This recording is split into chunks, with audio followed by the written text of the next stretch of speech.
Welcome to Deconstructing Books for Craft and Marketability. Read like a writer. Lauren Nassed is a professor turned novelist and the award-winning author of the thrillers The Resemblance and The Professor.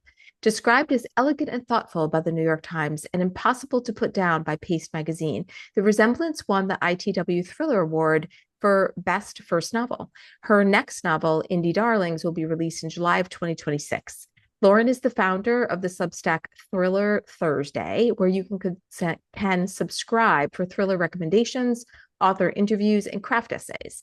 She also can be contacted for developmental editing services for authors. And Lauren currently lives in Nashville, Tennessee with her spunky Pomeranian Bowie. We are all, as writers, we are also readers, and we are consumers of stories. So we're going to be talking today about how to take that time that we're investing into the stories that we read, the stories that we watch on film and on television, and how we can be learning as we are consuming, investing time, investing emotional energy into those stories. So, how to read like a writer, deconstructing books for craft and marketability. So, Stephen King famously said, if you want to be a writer, you must do two things above all others: read a lot and write a lot.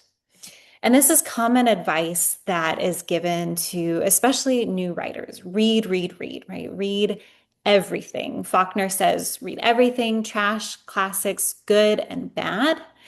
And often this is where the advice stops. We're just told to read, but we're not told what else we should be doing, right? So Faulkner continues and says, so not only read everything, but also see how they do it. Just like a carpenter who works as an apprentice and studies the master.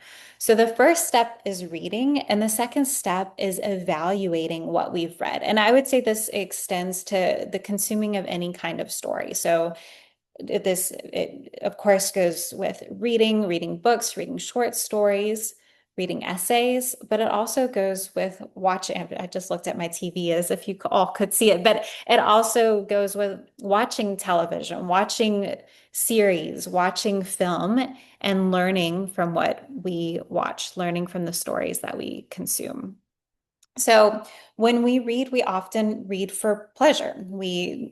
We have an emotional response to what we read.